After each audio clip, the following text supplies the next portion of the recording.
Mari kita bersama membuka Alkitab kita dari 1 Tesalonika pasal yang kelima.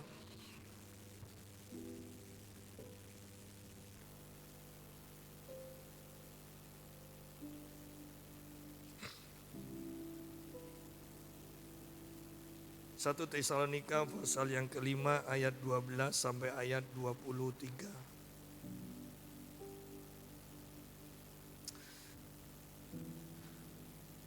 Judulnya nasihat-nasihat.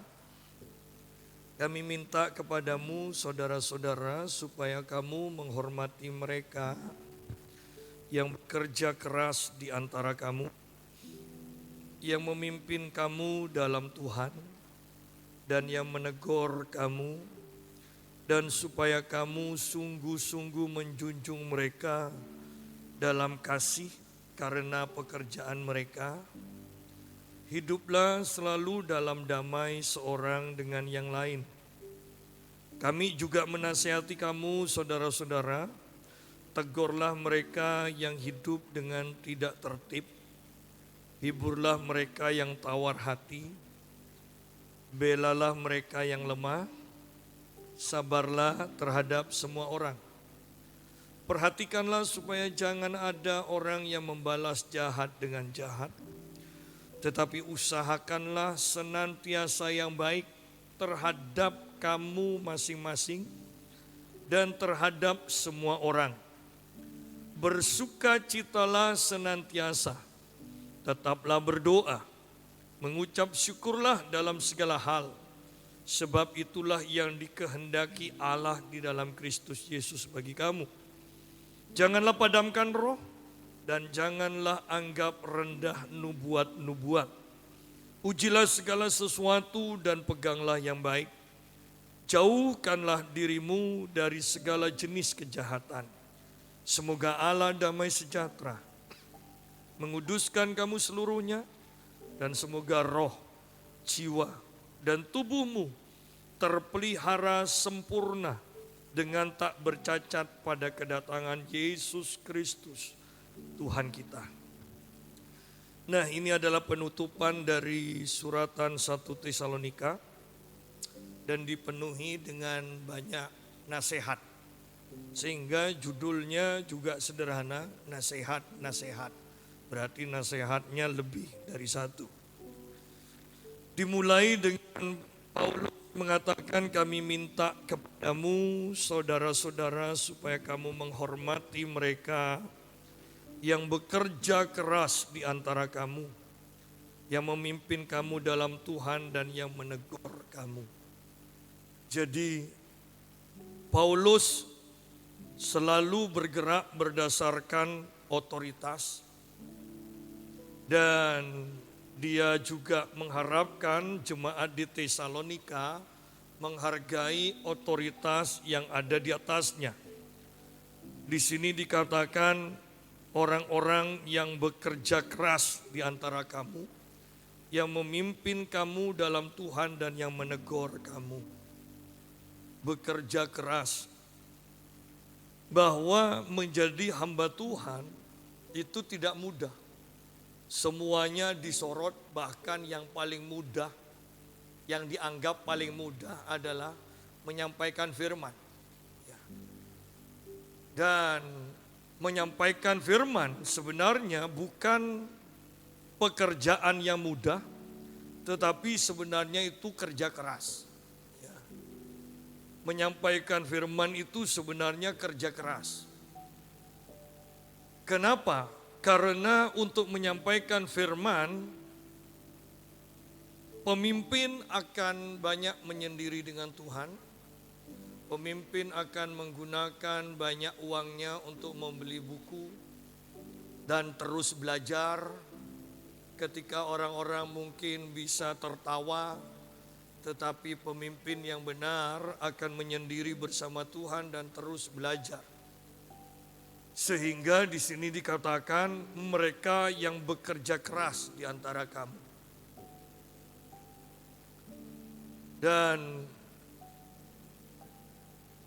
sukar sekali bahkan untuk ketika kita menjadi gembala, Anda bisa bayangkan seperti sekarang ini ketika saya jarang keluar, saya bertanggung jawab menyampaikan firman seminggu 3 kali bahkan 4 kali, ya kan? Rabu, Kamis, Minggu pagi, Minggu sore. Oh, itu tidak mudah. Bahkan kita bingung ini apa lagi. Ya. Lebih parah lagi kalau Tuhan tunjukkan itu loh, sampaikan lagi. Nah, Tuhan mau nyampaikan pesan yang sama, tetapi logika kita, pikiran kita, Tuhan nanti kalau dikira tidak belajar, tidak menyelidiki, tidak ada persiapan, masa diulang lagi Tuhan? Padahal Tuhan itu baik. Kalau kita kan pokoknya semuanya sudah 90% hadir, ya sudah. Ya.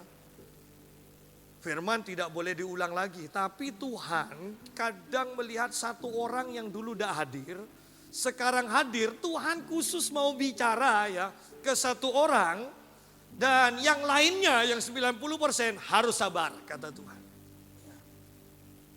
Dan ini paling sukar kalau suruh ngulang ya, kalau hanya khotbahnya gampang.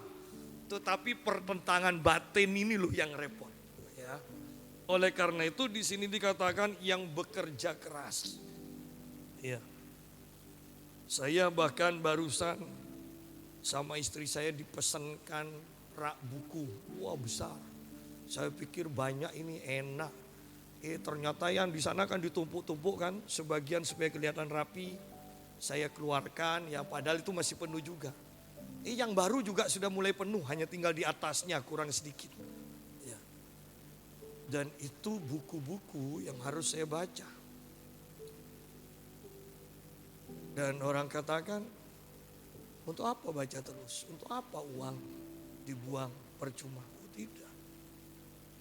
Untuk membangun itu butuh pengorbanan memang. Pak Yusa, tapi kalau saya tidak suka baca, pertanyaannya, bagaimana engkau akan tahu firman Tuhan kalau tidak baca? Dengarkan khotbah Pak di YouTube. Ketika Anda mendengarkan khotbah langsung baik, tetapi imajinasimu tidak bisa bergerak. Kau hanya terima. Tapi kalau buku, Anda bisa berimajinasi. Seringkali khotbah yang saya sampaikan hanyalah saya membaca buku dan mendapatkan satu kalimat, kemudian Tuhan akan beri ayat-ayat yang lain, pengertian-pengertian yang dijabarkan oleh Tuhan. Anda jangan mengatakan Tuhan kok kejam ya, masa satu buku suruh baca, kemudian hanya satu kalimat yang Tuhan jabarkan, Tuhan terangkan pada kita. Kan lebih mudah, lebih baik kan Tuhan langsung tunjukkan, langsung buka, tunjuk. Nah, yang ditunjuk itu kalimat, itu yang dijabarkan, kan enak, tidak usah baca semua. Tidak bisa seperti itu. Bahwa niat kita belajar, itu menunjukkan kesungguhan kita. Dan yang terlebih penting, seorang pemimpin, dan saya juga katakan Anda juga mendengarkan pengkhotbah-pengkhotbah, bukan hanya pengkhotbah yang memberi engkau pengertian, pengetahuan firman Tuhan, bukan hanya itu. Yang terpenting Anda mendengarkan khotbah, engkau mendengarkan orang yang bisa mengobarkan manusia rohmu, yang bisa membangkitkan semangatmu, yang bisa membuat engkau begitu dekatnya dengan janji Tuhan. Bahwa itu sangat nyata, bukan hanya sekedar pengetahuan untuk menambah ilmu, tetapi untuk menggelorakan manusia rohmu, semangatmu akan Tuhan. Itu yang terpenting. Kalau hanya pengetahuan, ketika saya mendengarkan firman dari Tuhan di YouTube, saya sudah tahu. Saya sudah tahu. Saya suka mendengarkan hamba Tuhan yang bisa membangkitkan manusia roh. Misalnya almarhum Maurice Cerullo. Dia hanya katakan, my God, my God. Tapi ketika saya mendengar dia berkata seperti itu, ini bulu kuduk saya bisa merinding dan manusia roh saya berkobar. Hanya mendengarkan kata my God. Tetapi itu bisa membakar manusia roh. Banyak pengkhotbah yang bagus tetapi sedikit pengkhotbah yang bisa membakar manusia roh. Yang bisa membuat engkau sepertinya dekat gitu loh dengan Tuhan. Dan itu diperlukan kerja keras. Ya, itu diperlukan kerja keras. Oleh karena itu Paulus katakan, dia minta supaya kamu menghormati mereka yang bekerja keras di antara kamu. Yang memimpin kamu dalam Tuhan dan yang menegur kamu. Memimpin kamu dalam Tuhan. Ya. Banyak dari kita sekarang bahkan dengan adanya live streaming, banyak loh orang-orang yang tidak mau mendengarkan khotbah dari pendetanya gerejanya sendiri. Ya, kalau hari Minggu live streaming waktu tidak boleh ibadah kan, mereka akan cari pendeta-pendeta yang bagus-bagus, yang terkenal. Jarang ya Anda akan baca di dalam Alkitab ketika seseorang sudah dipimpin Paulus, dari awal dia dipimpin untuk mengenal Tuhan, dari awal sampai akhirnya mereka tetap di bawah kepemimpinan Paulus. Sekarang tidak cocok satu tersinggung pindah ke lain. Khotbahnya lebih bagus yang lain akan cari yang lain. Bedanya tokoh di dalam dan orang Kristen di dalam Alkitab dengan yang sekarang. Kesetiaan. Kesetiaan. Itu bedanya. Orang-orang zaman sekarang hanya yang menguntungkan, yang menyenangkan, itu yang dikejar. Tetapi di zaman Paulus, setiap jemaat yang dipimpin oleh Paulus untuk kenal Tuhan, sampai akhir hidupnya mereka tetap di bawah kepemimpinan Paulus. Kecuali Anda pindah gereja. Dan Paulus mengatakan, hormatilah orang yang memimpin kamu dalam Tuhan dan bahkan yang menegur kamu. Nasihat Paulus kepada Timotius, beritakan firman, persiapkan dirimu, beritakan firman, baik atau tidak baik waktunya, kata Paulus. Sebab akan datang waktunya, orang tidak mau mendengarkan kebenaran, mereka akan memilih guru-guru yang bisa menyenangkan akan telinga mereka. Selagi masih ada waktu, beritakan firman dengan benar. Dan seberapa banyak orang yang menangkap kebenaran firman Tuhan ini, orang ini akan berpegang teguh sampai akhirnya. Kenapa? Karena Tuhan yang memberi firman adalah Tuhan yang setia, yang akan terus menjaga kita untuk setia di dalam firman itu. Akan datang waktunya orang yang tidak sungguh-sungguh dengan Tuhan, orang yang tidak mau ditegur, mereka akan mengatakan, aku punya uang, aku punya kedudukan, aku akan cari pengkhotbah-pengkhotbah yang lebih hebat dari pengkhotbah itu. Aku cari pengkhotbah yang lebih bagus dari pengkhotbah itu. Sudah tertulis, selagi ada waktu, Paulus katakan, beritakan firman sungguh-sungguh. Setiap orang yang menangkap kebenaran firman ini akan bertahan sampai akhirnya. Tetapi orang yang tidak bertahan, orang yang tidak sungguh-sungguh, mereka akan cari guru-guru yang bisa menyenangkan telinga mereka, dan mereka akan kaget. Karena di akhir zaman hanya orang yang teguh bergerak di dalam kebenaran firman Tuhan yang akan terus bertahan.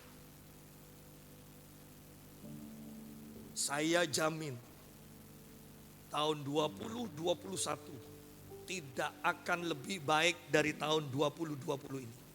Saya jamin. Bahkan saya mau katakan, saya bernubuat, engkau akan mendengarkan banyak bencana alam yang tidak pernah engkau pikirkan. Bahkan negara yang sudah tertata rapi pun akan tiba-tiba hancur.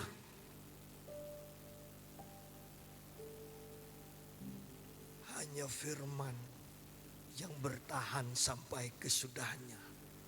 Dan orang yang punya firman akan bertahan bersama firman yang menguatkannya. Oleh karena itu, berbahagialah kalau kita masih bisa menerima teguran. Kalau kita masih ditegur, kenapa? Karena sebenarnya Tuhan sedang mempersiapkan diri kita. Dan supaya kamu sungguh-sungguh menjunjung mereka dalam kasih karena pekerjaan mereka.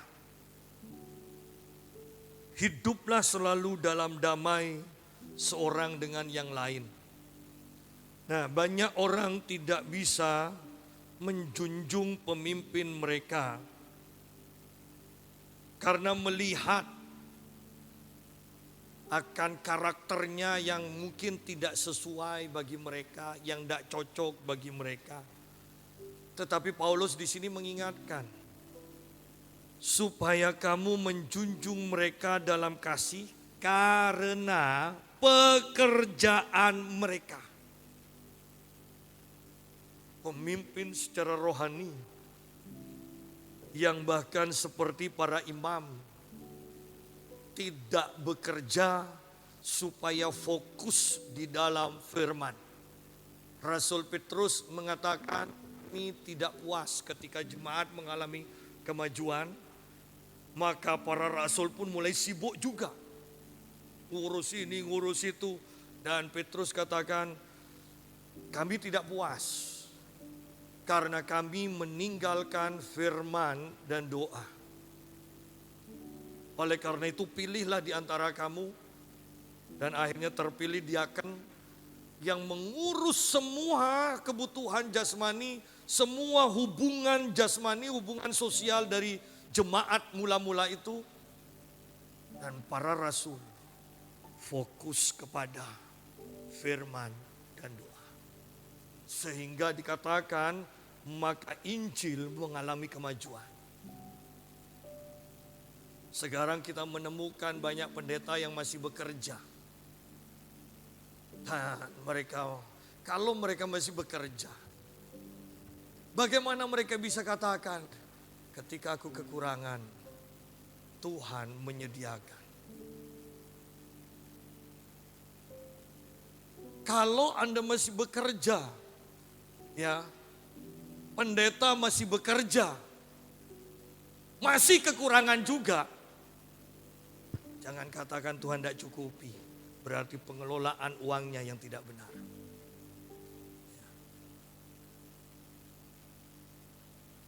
Hamba Tuhan yang benar tidak akan bekerja.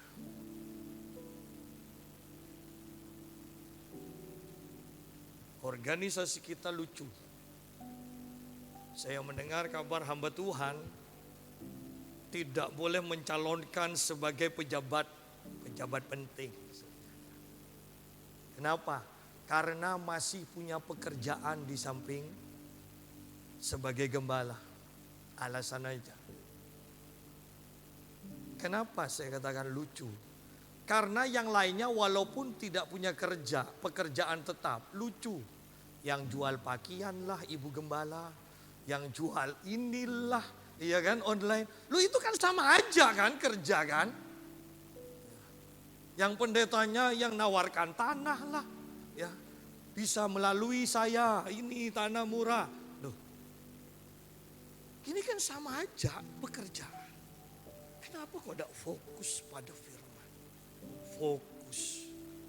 Ingat perbedaan antara sekedar hamba Tuhan, gembala, dengan hamba Tuhan yang bersifat rasuli, ya, bergerak di dalam kerasulan adalah rasul sudah mengalami apa yang dikhotbahkannya sehingga dia mengimpartasikan, bukan sekedar mengajar.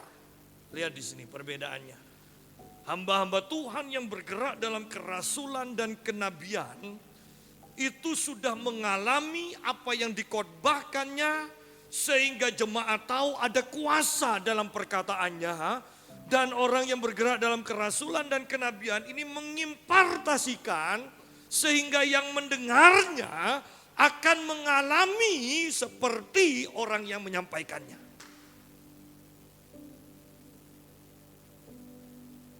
Tetapi orang yang tidak bergerak dalam kerasulan bisa pandai, bisa punya pengertian, dan mereka akan membagikan pengertian. Kalau pikiran kita jernih, ya, bukan soal pintar bodoh ya, supaya tidak tersinggung. Kalau jernih bisa nangkep pengertian itu. Kalau tidak jernih berarti keruh, tercampur aduk. Ya.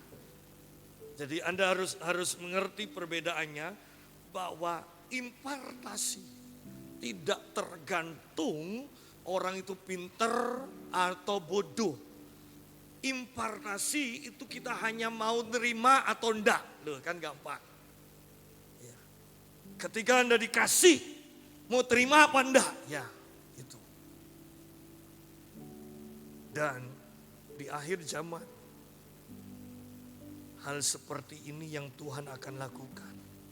Kekuatan impartasi pemimpin kepada umat yang dipimpinnya. Bukan hanya soal pengertian. Hiduplah selalu dalam damai seorang dengan yang lain.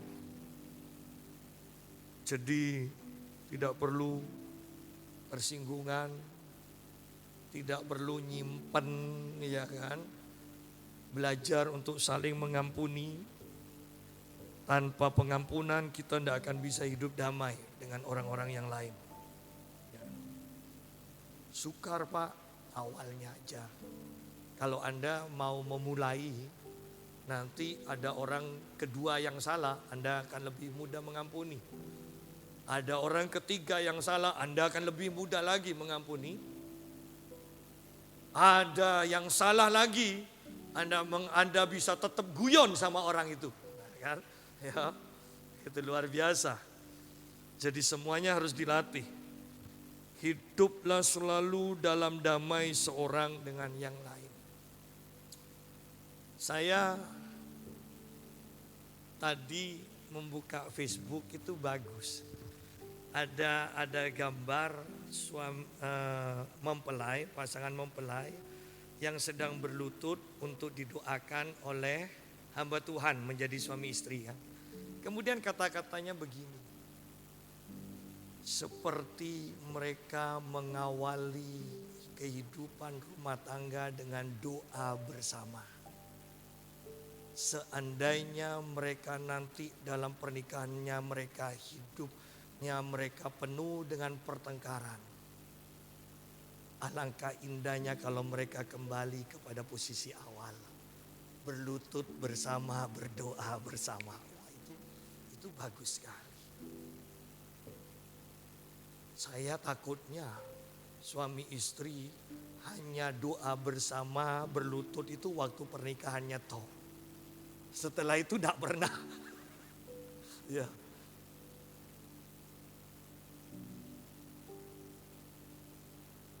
Bahkan jangan-jangan cerai pun, oh cerai. Tidak doa dulu. Pak masa mau cerai doa? Doalah.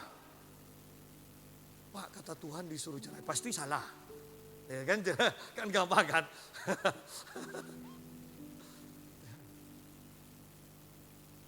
Jadi awali dengan doa, dikatakan. Diselesaikan di dalam doa juga bersama. Wah itu luar biasa. Kami juga menasehati kamu saudara-saudara, tegurlah mereka yang hidup dengan tidak tertib. Hiburlah mereka yang tawar hati. Belalah mereka yang lemah. Sabarlah terhadap semua orang.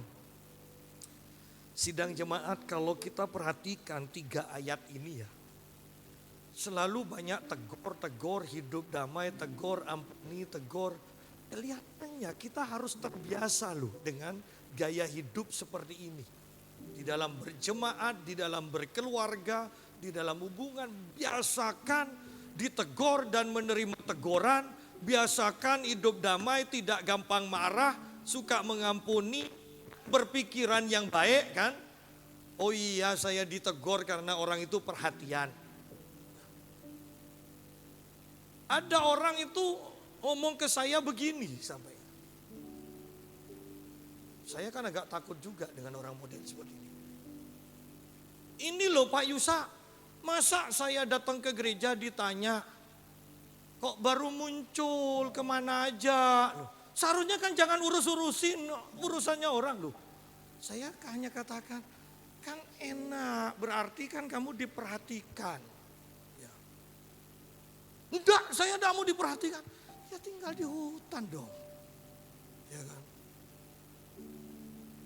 Loh, saya kan agak ngeri kalau lihat orang model gitu. Nanti ketemu papasan enggak disapa. Lu kok enggak nyapa? Ditanya apa kabar? Kok urus-urusan? Nah, ayo belajar ya. Hidup damai dengan semua orang.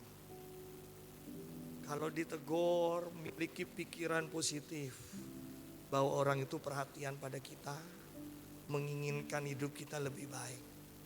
Ya.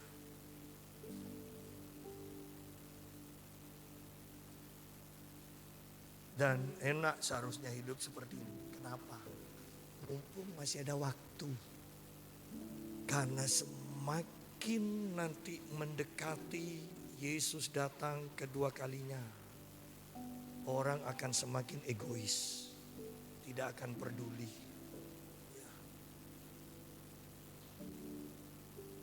Orang akan tamak sekali.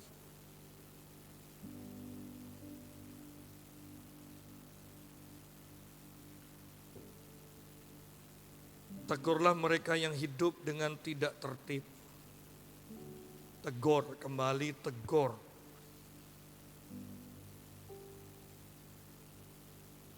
Bahkan seringkali ketika kita menegur, ini tidak hanya satu kali. Dan Anda bisa bayangkan resikonya hubungan kita mungkin suami istri, orang tua dan anak, pemimpin dan jemaat. Ini kalau tidak diperlengkapi pikiran Kristus semuanya, ini bukannya menjadi baik. Ini akan menjadi musuh, semuanya saling bermusuhan. Ya. Tetapi tidak ada kerohanian yang akan mengalami perubahan, mengalami kemajuan tanpa teguran-teguran yang membangun. Biasakan diri untuk menerima teguran.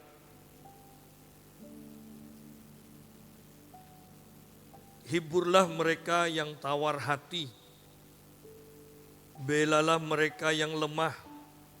Sabarlah terhadap semua orang. Berarti Paulus di sini mengajarkan kepada jemaat di Tesalonika supaya peka, perhatian kepada orang-orang di sekelilingnya yang membutuhkan penghiburan. Kamu harus tahu orang ini sedang kesusahan atau enggak, ya kan?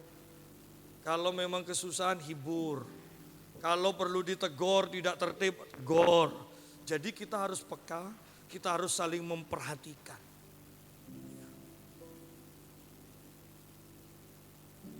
Dan sabarlah terhadap semua orang. Sebetulnya kalau kita semuanya punya prinsip seperti ini ya, beres ya. Sabarlah, aku harus sabar terhadap semua orang. Dan yang lain punya prinsip seperti itu juga, aku harus sabar terhadap semua orang. Semuanya sabar.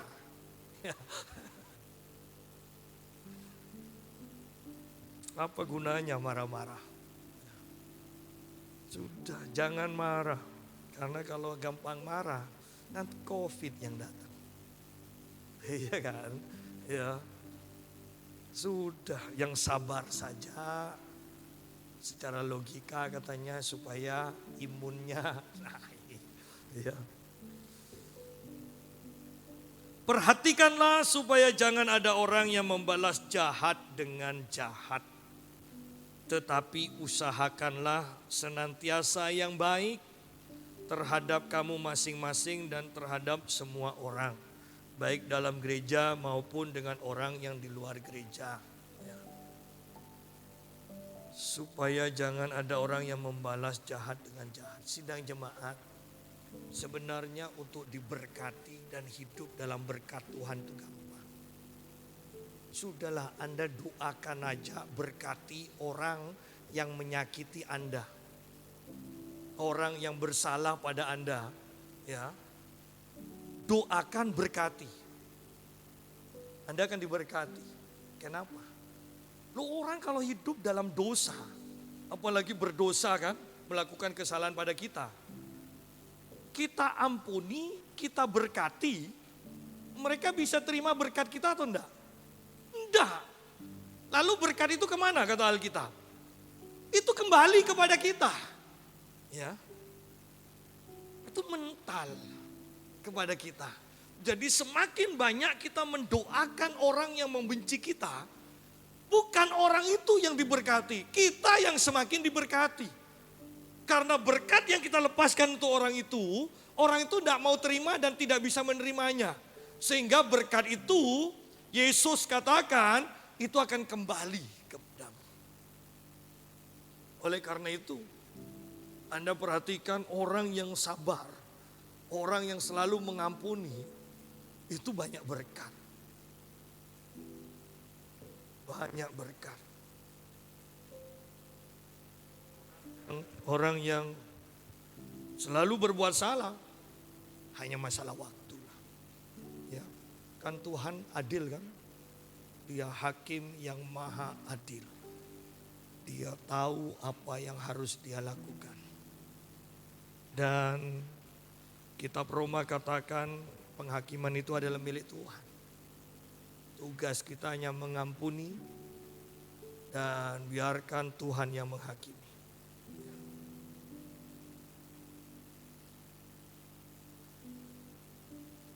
Nah, itu masalah hubungan. Sekarang tentang kehidupan kerohanian kita masing-masing. Ayat 16 sampai ayat yang ke-18 di sini ada kata-kata, bersukacitalah senantiasa. Otomatis ketika kita mau bersukacita dan selalu bersukacita, maka kita tidak boleh dong gampang dendam, gampang marah. Terbiasa dengan ayat 12 sampai ayat yang ke-15, baru kita akan bisa menerapkan ayat 16, bersukacitalah senantiasa.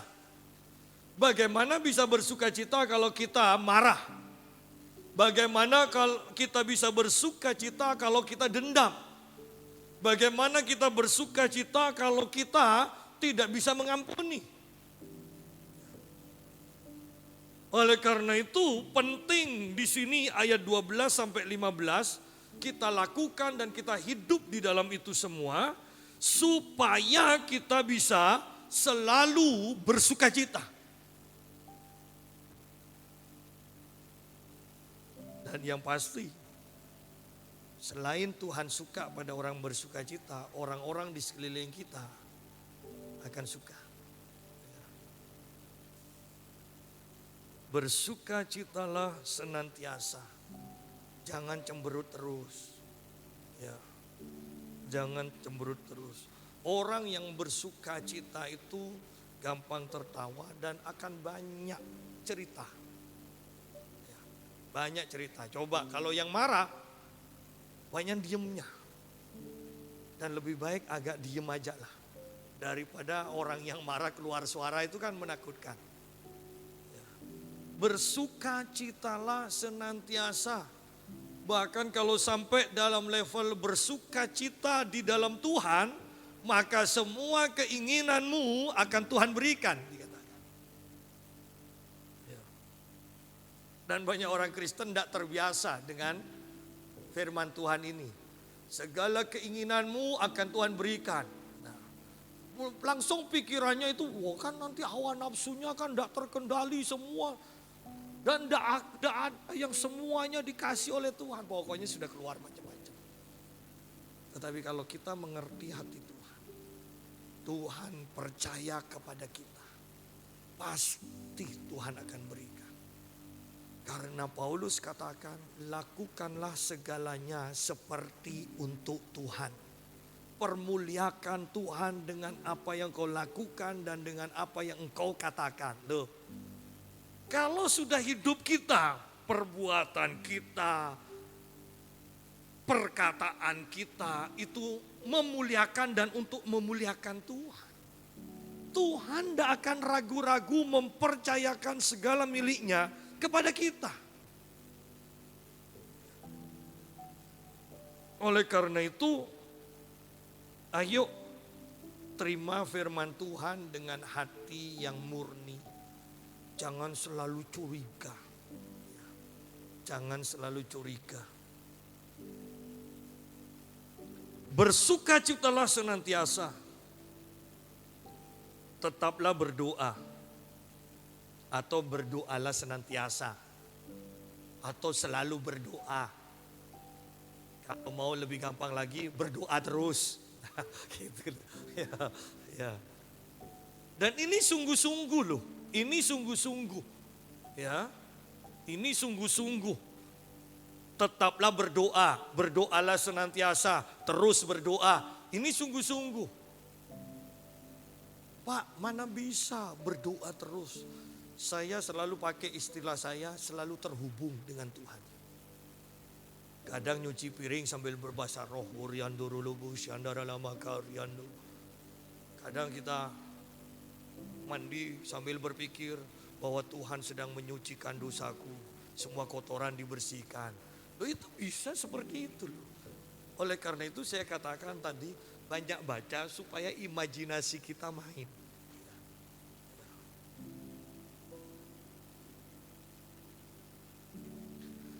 Tetaplah berdoa. Pak, kalau saya tidak ada perlunya, saya tidak berdoa lah. Ada apa ngerepoti Tuhan? Tidak. Tuhan tidak direpoti. Ya. Orang Tuhan itu sehari aja tidak ketemu sama Adam, bingung. Adam sembunyi, itu Tuhan yang bingung. Ya. Adam, di mana engkau? Anda bisa bayangkan, kira-kira hari ini namamu sudah dicari sama Tuhan? Enggak Pak, sudah terbiasa Tuhan. Memang jarang ngomong.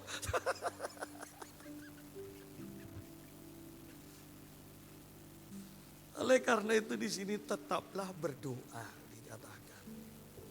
Tetaplah berdoa. Saya mulai tadi cari firman bingung. Mana dari kitab Maliaki? Ya.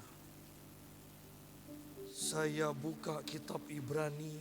Saya nyampaikan ini sebenarnya tujuan saya. Hanya satu loh yang Tuhan ingin sampaikan. Ayat 20 sebetulnya, nanti kita fokusnya di sana. Sebetulnya itu aja. Hanya kan kalau hanya ayat 20 kan tidak bisa panjang kan. 5 menit selesai, mari kita menyembah Tuhan lagi, kan repot. Ya. Sebetulnya ayat 20 saya hanya memperpanjang waktu aja ya. Ya. Tetaplah berdoa, di sini dikatakan, lalu mengucap syukurlah dalam segala hal. Sebab itulah yang dikehendaki Allah di dalam Kristus Yesus bagi kamu. Artinya apa? Percayalah kepada Tuhan dengan sepenuh hatimu tanpa curiga. Baru Anda bisa mengucap syukur senantiasa. Bahkan ketika mengalami ya, hal yang menurut kita sekarang ini tidak enak, tidak sesuai. Tetapi kalau kita percaya Tuhan, mulut kita akan mengatakan aku percaya bahwa rancangan-rancanganmu bukan rancangan kecelakaan. Rancanganmu adalah masa depan yang cerah. Aku percaya bahwa engkau turut bekerja untuk mendatangkan kebaikan. Ini hanya perjalanan. Ini hanya bagian dari semua yang baik yang Tuhan rencanakan. Belum nyampe pada tujuan. Ini perjalanan iman. Hanya orang yang mempunyai kepercayaan sepenuhnya kepada Tuhan tanpa curiga sedikit pun. Orang itu bisa selalu mengucap syukur. Saya selalu ingat yang saya awalnya tidak mengerti.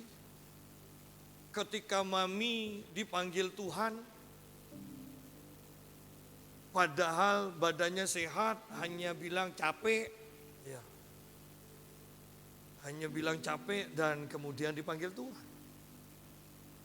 Seminggu kemudian harga-harga itu mulai berubah. Ya, karena tahun 97 akhir itu kan Desember Mami meninggal. 98 itu sudah Krismon. Dan saya langsung mikir, wah Tuhan itu memang luar biasa.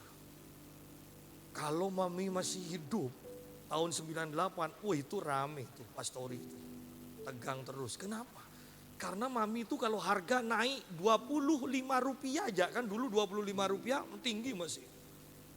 25 rupiah naik aja ya. Wah itu rame sudah ngomel-ngomel Mami. Bisa bayangkan kalau dari 2000 jadi 5000, gempa terus itu di rumah. Artinya bahwa kadang kita itu tidak tahu kenapa ini terjadi. Tetapi percayalah ada maksud Tuhan. Mungkin sekarang kita tidak ngerti, nanti seiring dengan waktu. Oh ternyata ini rencana Tuhan. Apa tidak malu kalau Anda sudah sampai ke tujuan, Anda nikmati berkah dan kadung ngomel-ngomel ke Tuhan. Muka taruh di mana? Ya sudahlah hadapkan ke belakang sementara. Ya. Oleh karena itu belajar bersyukur. Mengucap syukurlah dalam segala hal. Dalam segala hal. Ya. Pak kalau dapat kecelakaan. Mengucap syukurlah bahwa Tuhan akan mengubah kecelakaan ini untuk jadi berkat.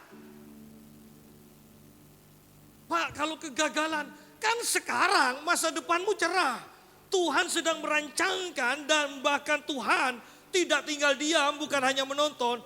Tuhan turut bekerja sama untuk mendatangkan kebaikan. Atau lebih gampang kita terima. Untuk mengubahkan kecelakaan ini menjadi berkat.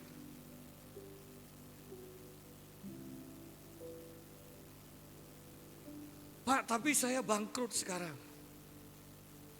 Bukankah bahkan dalam keadaan seperti itu pun kita bisa katakan Tuhan lebih mencintai jiwa kita daripada harta kita. Seandainya aku tetap dalam masa kejayaan, kira-kira bisa sungguh-sungguh dengan Tuhan atau tidak? Ataukah sekedar menjadi orang Kristen? Oleh karena itu ayat ini tidak salah dan tidak akan salah. Mengucap syukurlah dalam segala hal. Itu sebagai bukti bahwa kita sungguh-sungguh percaya bahwa Tuhan baik, Tuhan merencanakan yang baik, Tuhan sedang mengerjakan yang baik untuk memberikan yang baik kepada kita. Seharusnya itulah iman kita. Pak, kalau sampai dipenggal itu loh Pak, masa Tuhan baik? Percayalah masa depanmu setelah dipenggal, engkau akan lebih dihormati dari kebanyakan orang yang masuk di sorga.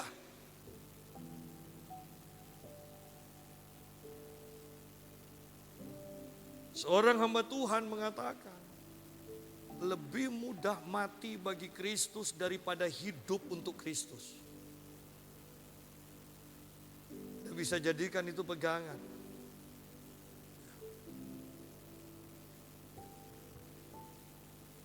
Ayat yang ke-19. Janganlah padamkan roh. Dan janganlah anggap rendah nubuat-nubuat. Banyak gereja itu lucu. Ayat 12 sampai ayat yang ke-18 mau terima. Ya. Tetapi ayat 20 mereka tidak mau terima nubuatan. Mereka menganggap rendah nubuatan. Itu kan lebih baik kalau memang tidak mau diterima, ini sudah hapus saja. Kemana-mana lebih gampang ya, Alkitabnya lebih tipis kalau banyak dihapuskan. Aneh, banyak gereja aneh bahkan yang mengaku Pantekosta karismatik untuk nubuatan mereka tidak bisa terima. Padahal kita tetap menantikan nubuatan yang akan terjadi, kitab Wahyu. Bukankah itu nubuatan? Berarti selama kita hidup di muka bumi, nubuatan itu banyak gunanya bagi kita. Jangan padamkan roh. Wah, ini tidak mudah.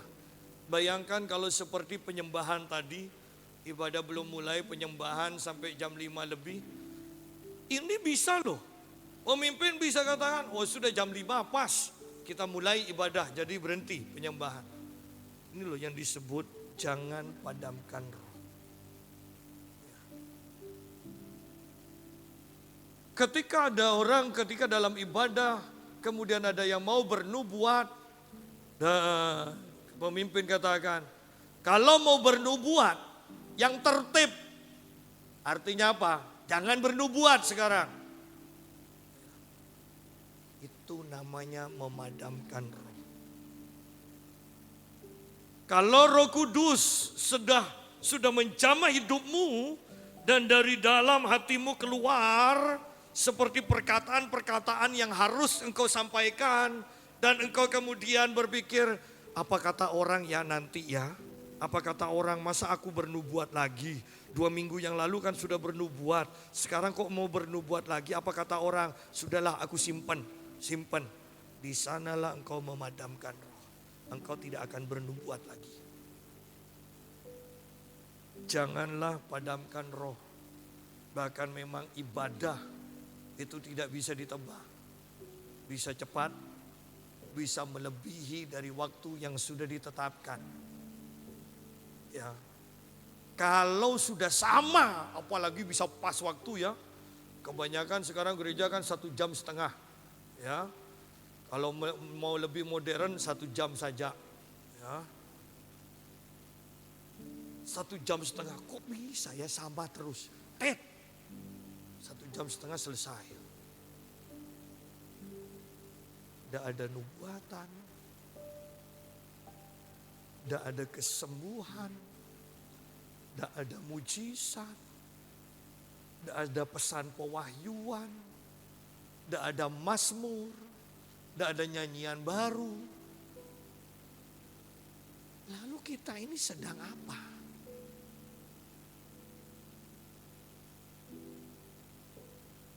Oleh karena itu jangan heran ketika gereja tidak berdaya dengan COVID.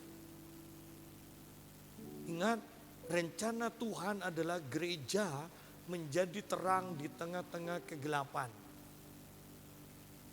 Gereja seharusnya yang menyembuhkan, tetap itu rencana dari Tuhan dan tidak pernah berubah.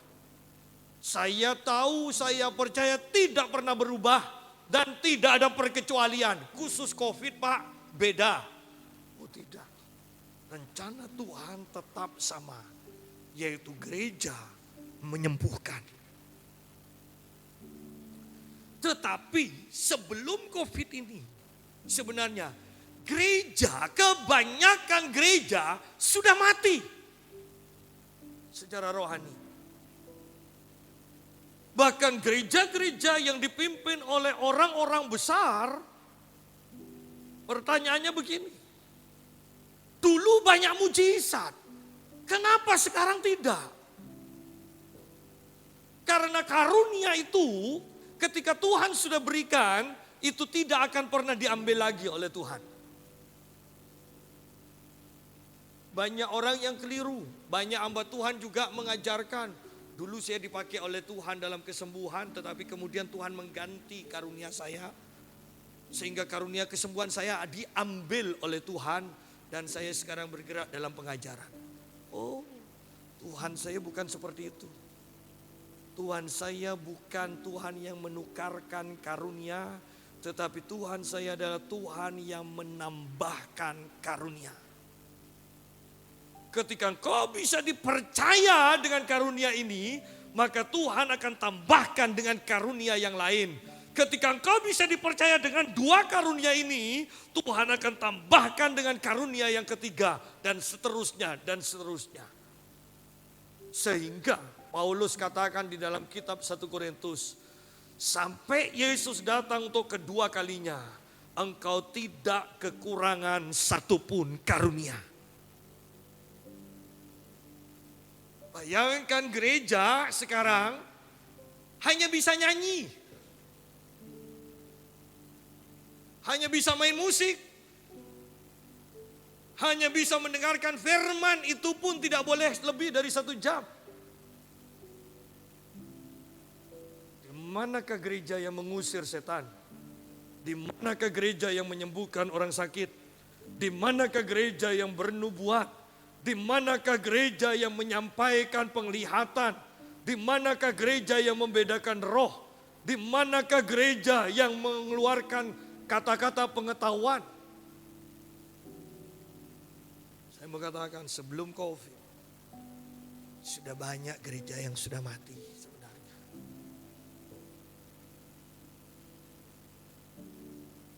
Ketika Tuhan hadir, bagaimana bisa Tuhan ditaklukkan oleh apa? Sebab Tuhan yang Maha Kuasa, Tuhan yang memegang kendali semuanya. Jangan padamkan roh. Tidak gregetan. Jujur, bukankah kita ketika kita sudah terbiasa dengan hadirat Tuhan, kemudian Tuhan izinkan beberapa waktu tidak ada hadirat Tuhan kering, bukankah kita bingung? Pemazmur katakan, kalau engkau mengambil rohmu dariku, aku terkejut. Jangan dibalik. Kebanyakan gereja kalau Tuhan sudah kirim rohnya, mereka kaget. Kalau Tuhan tidak kirim rohnya, bahkan ambil rohnya, biasa tuh. Ya, ini gereja yang normal, gereja yang tertib. Ingat loh, orang sekarat pun kadang tidak bisa ngomong. Kalau orang masih bilang, aduh, masih normal. Tapi kalau yang sudah bunyi, tit, ya, orangnya sudah tidak bisa bilang, aduh, sakit. Nah itu baru sekarat. Gereja terlalu tertib, sepi. Saya mau katakan, gereja itu sekarang. Jangan rame-rame. Ini kuburan. Gereja itu sudah mati. Bahkan saya mau katakan ada sebuah gereja yang bahkan ketika hamba Tuhannya menyampaikan firman, tidak ada jemaatnya yang duduk. Mereka mendengarkan begini sambil siap-siap. Amin, amin. Dan dikatakan oleh hamba Tuhannya. Dari hamba Tuhan yang sangat terkenal keliling kemana-mana, dia katakan, karena Tuhan suruh. Saya langsung cancel semua pelayanan saya di luar. Dan saya membangun gereja ini dari nol. Sampai mempunyai jemaat yang begitu berapi-api. Itu kalau gereja kebanyakan sekarang mengatakan sesat.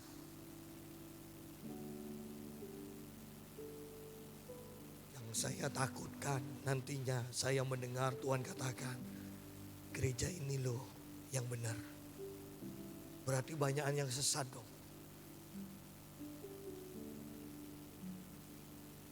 Saya tidak bisa bayangkan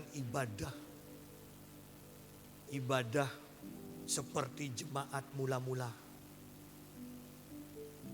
Yang ketika sudah selesai ibadah, mereka masih ibadah masing-masing di rumahnya, ya kan?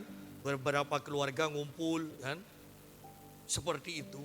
Saya bisa bayangkan begini, ketika para rasul selesai khotbah, jemaatnya katakan, terus Pak Rasul terus. Sudah sekarang waktunya makan, silakan kembali ke rumah masing-masing. Ternyata mereka, ayo makan di rumahku. Saya bisa bayangkan mereka mungkin 5 keluarga ngundang 1 rasul kan. Tetap ibadah jalan terus itu. Seharusnya itulah gereja. Karena di akhir zaman nantinya akan ada pemisahan sungguh-sungguh antara yang suci dan yang tidak suci. Antara gereja yang sungguh-sungguh dan gereja yang tidak sungguh-sungguh akan dipisahkan. Janganlah padamkan roh, mengalirlah. Mengalirlah seperti pimpinan roh. Dan janganlah anggap rendah nubuat-nubuat. Jangan sampai menghina nubuatan. Jangan sampai menghina hamba Tuhan yang bernubuat. Pak, kalau nubuatannya salah. Ya, kalau salah silakan Anda punya kepekaan. Itu bukan dari Tuhan. Anda bisa tanya kepada hamba Tuhan itu nanti setelah ibadah. Atau Anda bergaya sebagai orang yang berhikmat, lebih banyak mendengarkan walaupun tahu itu salah, ya. Tidak usah dijelek-jelekkan hamba Tuhan itu. Biarkan nanti toh kalau memang nubuatannya salah terus, tidak ada yang akan undang lagi kok. Ya. Oleh karena itu, jangan anggap rendah nubuat-nubuat. Bahkan saya merasa ini yang Tuhan ingin saya sampaikan. Tuhan berkata, inilah waktunya aku menggenapi nubuat yang pernah disampaikan. Makanya saya tadi menyanyi, saya melihat pintu gerbang yang begitu besar, bukan didobrak. Tetapi saya melihat tangan yang besar itu mengangkat palang pintu gerbang itu dari dalam. Dibuka. Dan saya mendengar kata, masuklah dan nikmatilah. Inilah waktunya janji-janji Tuhan digenapi.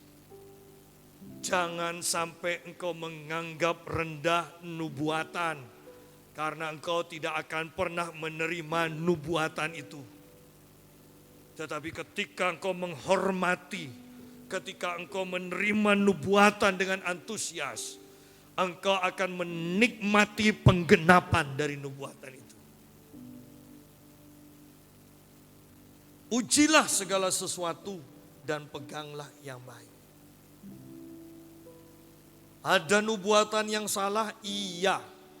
Ada yang sesat, iya. Oleh karena itu ujilah segala sesuatu. Berarti tidak sepenuhnya orang yang menyampaikan nubuatan yang salah itu yang salah. Ya. Walaupun memang orang itu salah, tetapi tidak sepenuhnya. Artinya apa? Bahwa kita pun yang mendengarkan nubuatan bertanggung jawab untuk menguji nubuatan itu.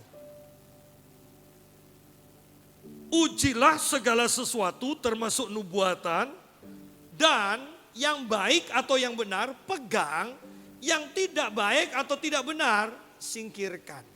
Sudah selesai. Jangan mau terima ini bukan dari Tuhan. Tapi yang, Pak, kalau salah membedakan. Percayalah pada saya, Kalau engkau selalu hidup dalam persekutuan dengan Tuhan, engkau mempunyai firman Tuhan, engkau tidak pernah salah dengan karunia membedakan rohmu atau ketajaman kepekaanmu. Engkau tidak akan pernah salah. Sepandai-pandainya orang membuat uang palsu, ketika uang palsu itu sampai di tanganmu, engkau pasti tahu kalau itu uang palsu. Kenapa? Karena engkau setiap hari sudah memegang uang yang asli. Jangan katakan pada saya Anda tidak pernah pegang uang. Ya. Pasti uang yang asli yang Anda pegang setiap hari akan memberikan secara otomatis kemampuan kepadamu untuk membedakan uang asli atau uang palsu. Ketika Anda terbiasa dengan Tuhan, terbiasa mendengar suara Tuhan, terbiasa mendengarkan nubuatan-nubuatan yang benar, ketika engkau mendengarkan nubuatan yang tidak benar, nubuatan yang sesat, nubuatan yang salah, Anda pasti bisa membedakannya. Jangan takut masuk ke dalam alam roh. Jangan takut untuk memasuki alam supranatural Tuhan. Itu sungguh menggairahkan. Dan Tuhan yang berjanji, Dia setia. Dia tidak pernah meninggalkan kita. Kemudian pada akhirnya di sini dikatakan, jauhkanlah dirimu dari segala jenis kejahatan. Mau masalah percabulan, mau masalah uang, mau masalah dusta, jauhkanlah dirimu dari segala jenis kejahatan. Bahkan dari dusta yang dianggap kebanyakan bukan dosa yang berat, tetapi di sini dikatakan jauhkanlah dirimu dari segala jenis kejahatan. Sederhananya, usahakanlah hidupmu kudus bagi Tuhan. Ya. Padahal sekarang kecemaran itu semakin meningkat. Orang saling menghujat, orang saling menghina. Ya. Sekarang banyak kabar ayah menggauli anaknya. Anak kandung, bukan dulu masih anak tiri, sekarang anak kandung. Dan Tuhan katakan, jauhkanlah dirimu dari segala jenis kejahatan.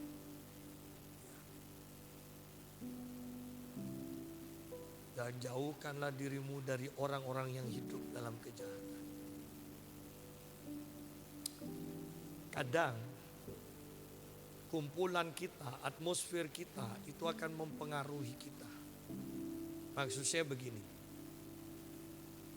pikiran kita itu sebenarnya tidak mikir macam-macam. Tapi ketika kita bertemu misalnya, saya sebagai orang laki ketemu sama perempuan, kemudian gairah saya kok naik. Belum tentu loh, jangan sampai Anda terjebak dengan roh pendakwa. Kalau memang hati kita murni dan tiba-tiba ketemu orang kemudian nafsu kita naik. Belum tentu kita ini yang punya pikiran kotor, tetapi yang kita rasakan adalah sebenarnya roh yang ada pada perempuan itu, atau sebaliknya, kalau perempuan roh yang ada pada laki-laki itu, yang sebetulnya mereka hidup dalam perjinahan. Sehingga ketika mereka dekat dengan kita bisa terpengaruh dengan atmosfer yang mereka bawa itu loh. Ya. Nah, kalau kita tidak mengerti alam roh seperti ini, maka hati kita yang sudah kita jaga sedemikian rupa akan dikuasai oleh roh pendakwa. Bukan, kamu tidak kudus, kamu itu tidak layak, gayanya pelayanan, pikiran masih kotor. Padahal bukan dari dirinya, dari atmosfer roh yang dibawa oleh orang yang ada di dekat kita itu loh. Ya. Jadi hati-hati di sini. Selama pikiran kita benar, ketika Anda mendapatkan hal yang seperti itu, ya berarti Anda peka sebenarnya. Ya. Dan pada akhirnya semoga Allah damai sejahtera menguduskan kamu seluruhnya. Seluruh jemaat GPPS dikuduskan oleh Allah damai sejahtera. Dan bahkan masing-masing dikatakan, dan semoga roh, jiwa, dan tubuhmu terpelihara sempurna dengan tak bercacat pada kedatangan Yesus Kristus Tuhan kita. Roh kita dikuduskan, dihidupkan ketika terima Tuhan Yesus. Jiwa kita dikuduskan, diselamatkan ketika kita membaca, menghafalkan, mengimajinasikan, merenungkan firman Tuhan. Dan tubuh kita dikuduskan ketika kita hidup secara otomatis. Ketika 3 bagian roh, jiwa, tubuh, roh dan jiwa sepakat, maka tubuh akan mengikuti. Yang satu pasti kalah, artinya yang satu pasti tunduk kepada yang sudah 2 sepakat. Oleh karena itu di sini kita juga mendapatkan jaminan tubuhmu terpelihara sempurna. Berarti kita akan sehat. Yang sakit pasti disembuhkan. Karena Alkitab katakan di sini, tubuhmu pun terpelihara sempurna. Bahkan dikatakan dengan tak bercacat pada kedatangan atau sampai pada kedatangan Tuhan Yesus yang kedua kali. Oleh karena itu, mari terimalah semua berkat Tuhan ini. Roh, jiwa, tubuhmu tidak bercacat. Yang paling gampang saya mau katakan, tubuhmu terjamin. Tubuhmu pasti selamat. Tubuhmu pasti sehat. Tidak bercacat sampai Yesus datang kedua kalinya. Kiranya Tuhan memberkati kita semua dan nikmatilah penggenapan dari nubuatan-nubuatan. Saya percaya manusia rohmu akan dikobarkan dan terus dikobarkan. Akan banyak karunia yang sudah lama engkau pendam, tidak berani ungkapkan. Itu akan muncul kembali, itu akan aktif kembali. Engkau akan mulai mendapatkan penglihatan, engkau akan mulai bermimpi. Bahkan engkau akan kaget ketika tiba-tiba engkau mulutmu mengeluarkan bahasa roh. Engkau mulai berdoa, padahal engkau tidak ada keinginan untuk berdoa. Tuhan akan lakukan itu kembali.